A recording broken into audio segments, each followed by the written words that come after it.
gidan amare, gidan amare, gidan amare.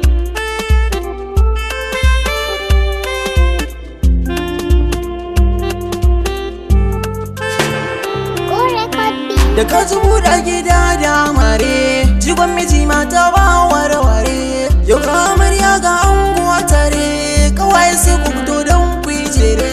Da ka ji buɗa gida da amare, jigon miji mata ba ware-ware.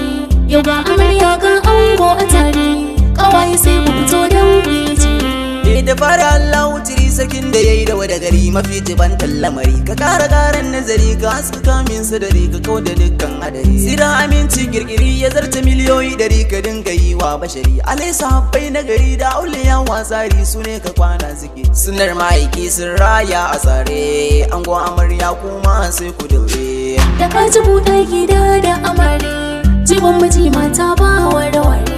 Yau ga amarya ga ango a tare, kawai sai ku fito don ku yi jere. Biki ake yi budiri ga 'yan mata da samari auren gaya tare gari. Amarya sai ki haƙuri akwai da babu yi uzuri in kin hakan kya ci gari. Kai ma ango kai kokari nauyi wuyan kai jimiri ka ɗauka manta da jiri. Da ita za kai fahari kyakkyawa ce kai ka jari rike mata alƙawari. Idan ku ne ba laifi ku ta tsere, dan yanzu kun fita daga layin kwakware.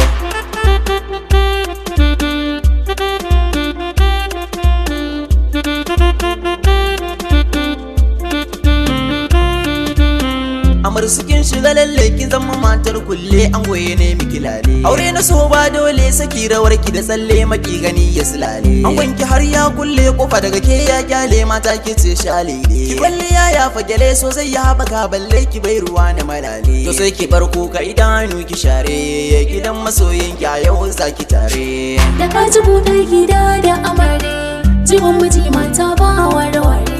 Yau ga amarya ga ango a tare, kawai sai ku fito don ku yi jere.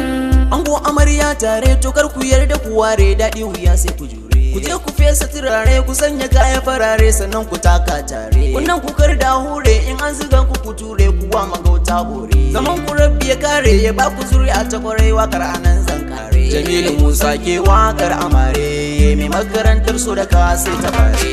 Da ka ji buɗa gida da amare, jigon miji mata ba ware-ware. Yau ga amarya ga ango a tare, kawai sai ku fito don ku yi jere. Da ka ji buɗa gida da amare, jigon miji mata ba ware-ware. Yau ga amarya ga ango a tare, kawai sai ku fito